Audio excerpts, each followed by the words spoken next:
Let me ask you something. Have you ever loved someone who was standing right in front of you and somehow still felt 1,000 miles away? You could feel their energy, their presence, even their affection in fragments. But the moment you reached for something deeper, they were gone. Not physically, emotionally. That, ladies and gentlemen, is the paradox of the avoidant heart. And if you don't understand why that happens, you will spend years trying to fix something that was never broken. It was just protected. Here's what most people get wrong. They think avoidance is about not caring. It's not. Avoidance is what happens when caring becomes dangerous. Somewhere along that person's story, maybe in childhood, maybe in a relationship that gutted them, they learned a brutal lesson.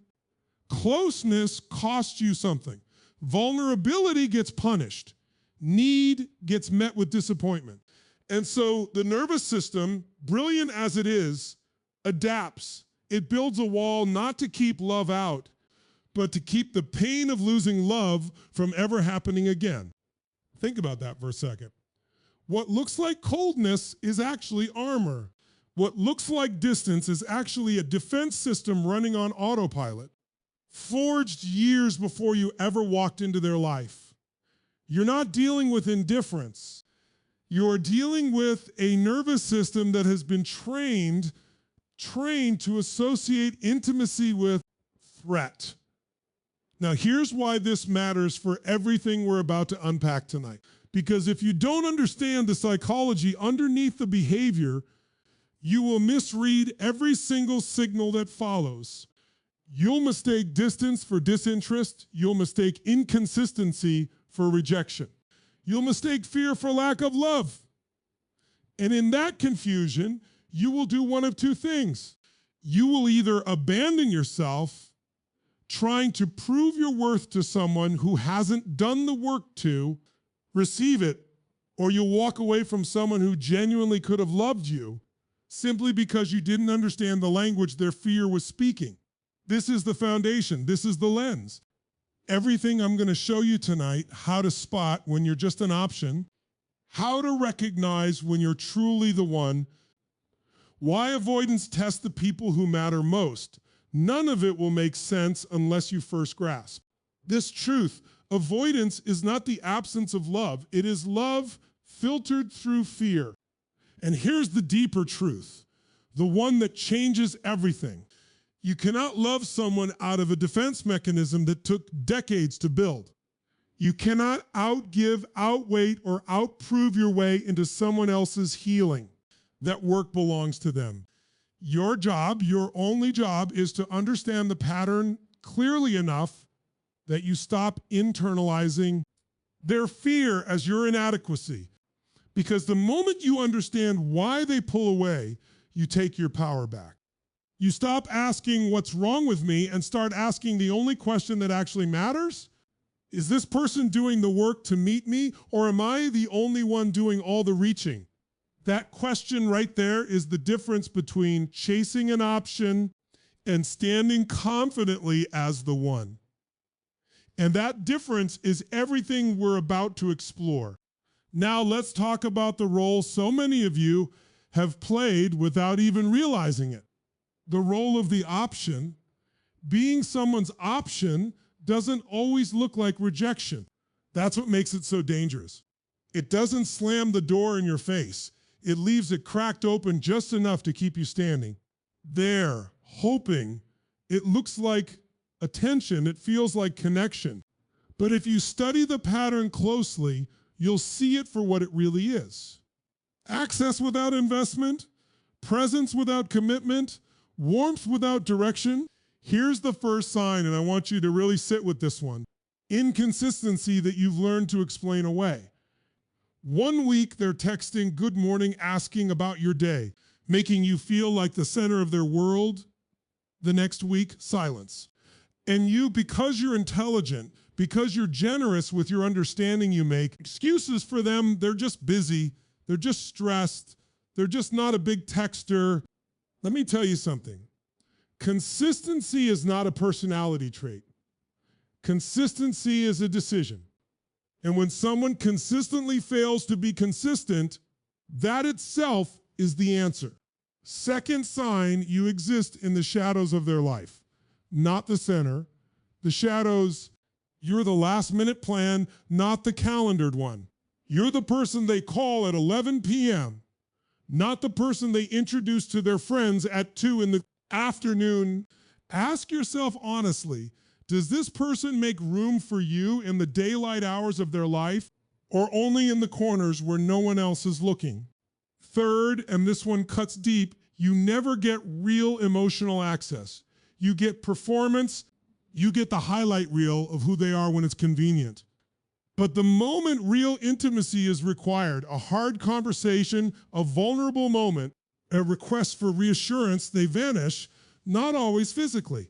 Sometimes it's a subtle withdrawal, a change in tone, a joke to deflect the depth. That withdrawal isn't confusion on your part, it's data. It's information about where you actually stand. Here's the psychological trap in all of this. Options don't just endure this treatment, they start competing for it. You begin performing.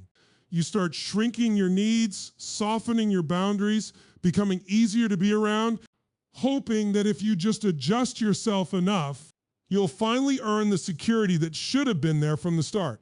But hear me clearly, you cannot earn your way into becoming someone's priority. Priority is not something you unlock through patience. It's something someone chooses to give you freely, willingly, without a performance review. This is the moment I need you to have with yourself tonight. Being an option isn't a reflection of your value. It's a reflection of their availability emotionally, psychologically, sometimes even spiritually. Some people are simply not in a place to choose anyone fully, and that has nothing to do with your worth and everything to do with their capacity. So I'm going to ask you the question that matters most. Are you waiting for someone to finally see your value, or are you willing to see it yourself right now, regardless of whether they ever do? Because here's the truth that will set you free. You were never meant to compete for a place that was already yours by nature. You were only meant to recognize when you're standing in the wrong room. Now let's flip the lens, because everything I just described, the shadows, the inconsistency, the performance, that's not the whole story of the avoidant heart. There's another side, a side most people never get to witness because they give up too early or because they mistake it for something it's not. Let's talk about what it actually looks like when you're the one. Here's the first truth you need to understand. Being the one doesn't mean the fear disappears. I need you to really absorb that. An avoidant person who has chosen you isn't suddenly fearless. They're not cured. What's different is this: they show up despite the fear. That's the whole equation right there. Not the absence of discomfort, but the presence of effort in spite of it. You will still see moments of withdrawal. You will still catch glimpses of that old wall going up. But here's the difference. They come back. Every single time they come back, and they tell you why they left in the first place instead of leaving you to guess. Second sign, consistency becomes their language of love. Even when it's clearly costing them something, you'll notice it in small, almost invisible ways. They text you first. Even though every fiber of their old programming is screaming at them not to, they show up on time to the hard conversation they'd normally dodge. They choose discomfort repeatedly because you've become more important to them than their armor. That is not a small thing. That is someone rewriting decades of self-protection, one choice at a time, for you. Third, and this is the one people miss the most, you get integrated, not hidden, integrated. You meet the friends, you get added to plans that have nothing to do with convenience. You become part of the architecture of their life, not just a guest who visits occasionally. When someone genuinely chooses you, they don't just make space for you in their heart, they make space for you in their world. And fourth, the deepest sign of all, you start to witness growth, real observable growth. Maybe they start naming their fears out loud instead of acting them out silently. Maybe they apologize where they used to disappear. Maybe they ask questions like, can we talk about what just happened? Instead of shutting the door and hoping you'll forget. That right there is the sound of someone doing the internal work, not because a book told them to, but because they've decided you're worth becoming a better version of themselves for. Here's the philosophical core of everything I'm telling you tonight. Love without effort is just sentiment, but effort in the face of fear, that is devotion. That is the realest form of commitment a healing person can offer you. It won't look flawless. It won't look like the fairy tale, but it will look like truth. And truth given consistently is worth more than perfection given occasionally. So here's what I want you to walk away with. Stop looking for someone who has no fear. Start looking for someone who chooses you despite it. Because the absence of fear was never the requirement for real love. The presence of courage always was. You don't need someone who has arrived. You need someone who keeps showing up on the way. Now I want to take you somewhere deeper, somewhere most people never go, because it requires you to understand a pattern that looks like rejection, but is actually something far more complex. Let's talk about the push-pull cycle, the way avoidants test the people who matter most to them, often without even realizing they're doing it. Here's what you need to understand about human psychology at its core. We test what we're afraid to lose. Think about that. We don't test things that don't matter. Nobody stress tests a relationship they're indifferent to. The very act of testing, creating distance, pulling back, going quiet, is paradoxically a sign that something real is at stake. The avoidant nervous system doesn't ask, do I care about this? It asks a much older, much more prima L question. If I let myself care and it goes wrong, will I survive it? And so it runs an experiment.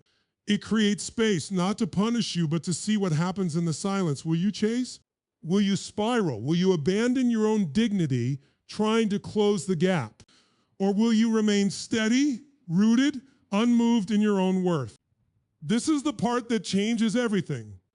Most people fail this test not because they don't deserve love, but because they misread the moment. They see distance and they panic. They see silence and they escalate more texts, more explaining, more proving.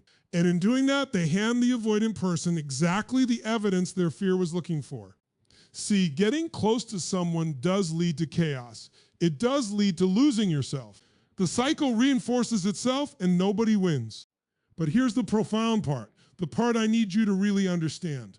The people who pass this test, who become the one instead of staying the option, are not the ones who chase harder.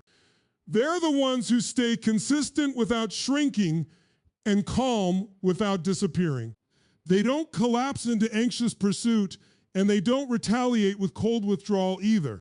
They hold the line of their own security, and it's that stillness, that unshaken sense of self, that actually starts to feel safe to a nervous system that has only ever known chaos or abandonment as its options.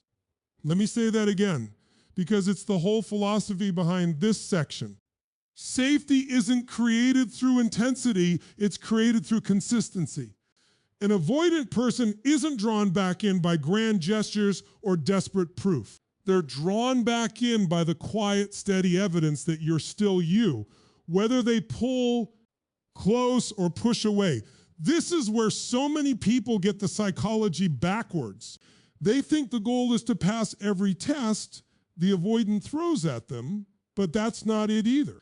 The real goal is to stop performing for the test altogether, to become so anchored in your own worth that their pulling away doesn't send you into free fall, and their pulling close doesn't feel like your entire identity has been validated. Because here's the deeper truth underneath all of this. You were never actually being tested by them.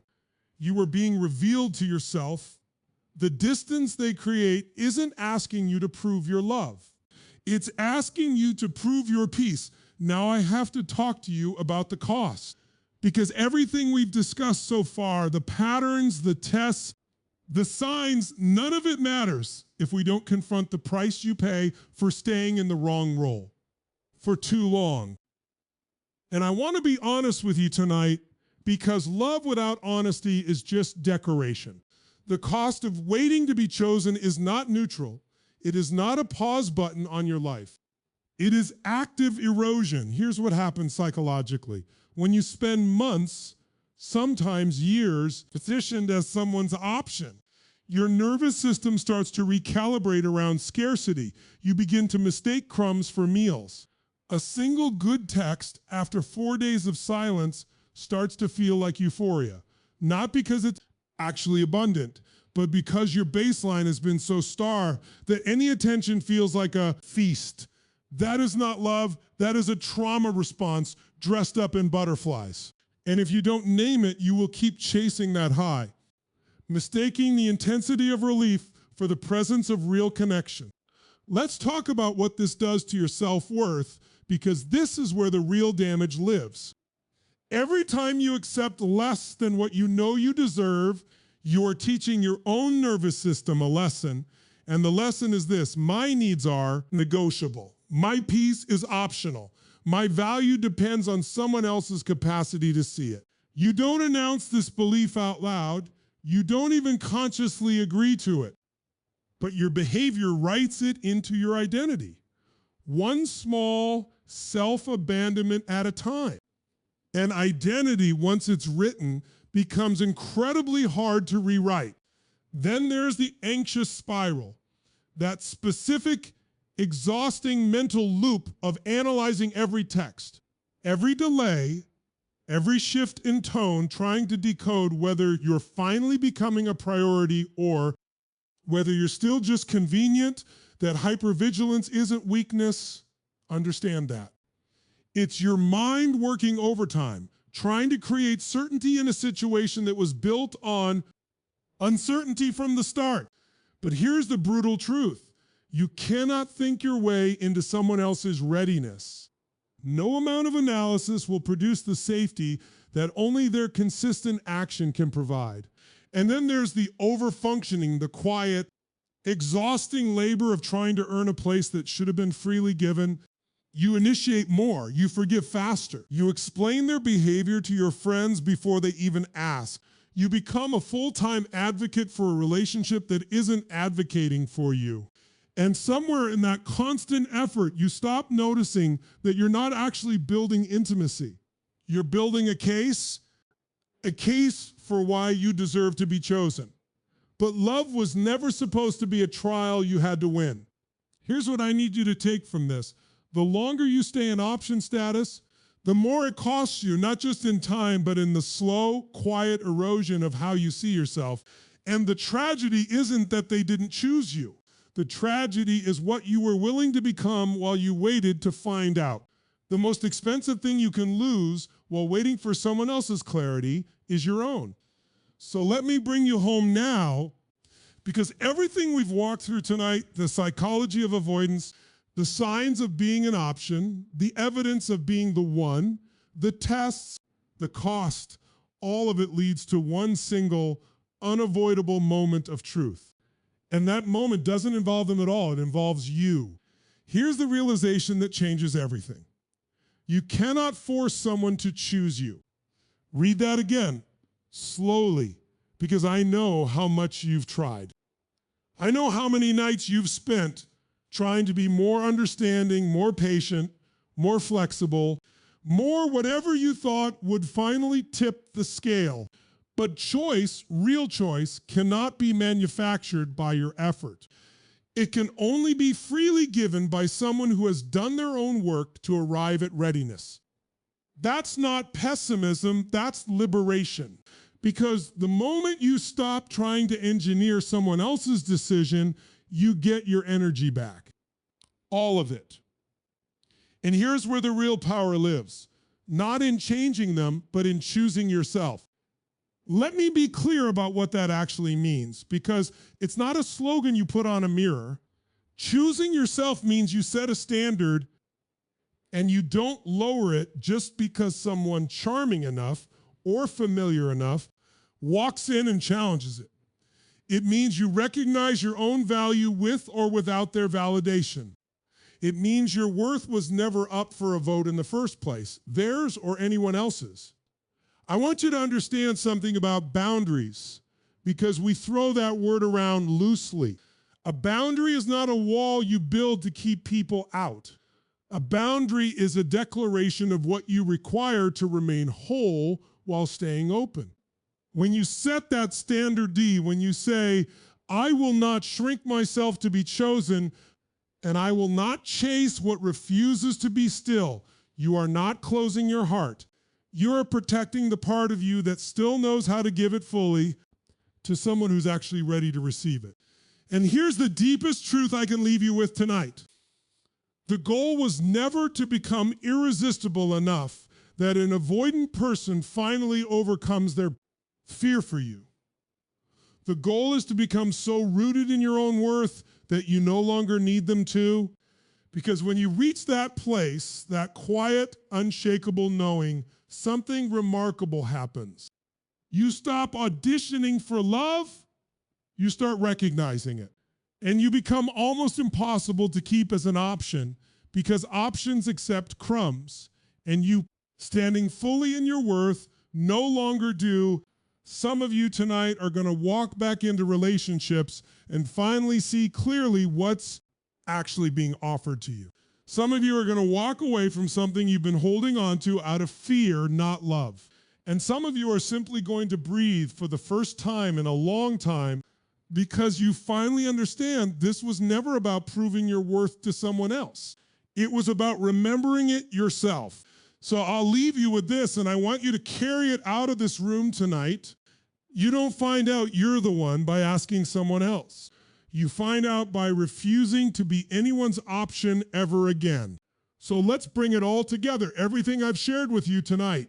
We started by understanding the mind of the avoidant, not to excuse their fear, but to stop internalizing it as your inadequacy. We learned the signs of being the option, the shadows, the inconsistency, the performance without presence. And we contrasted that with what it actually looks like to be the one, not the absence of fear, but the presence of effort in spite of it. We went deeper into the push-pull cycle. And I showed you that the space they create isn't a test of your love. It's a mirror reflecting your peace.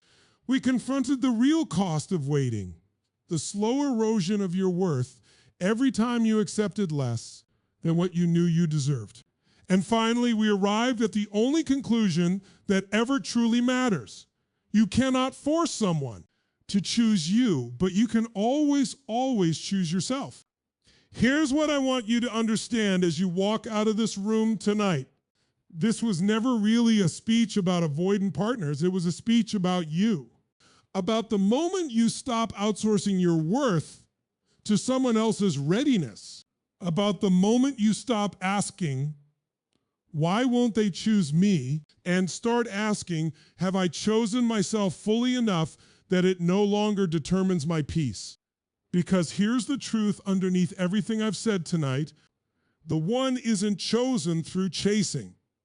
The one is recognized through standing still, rooted, undeniable, while everyone else scrambles for a title that was never freely offered to them. You don't win that position, you embody it.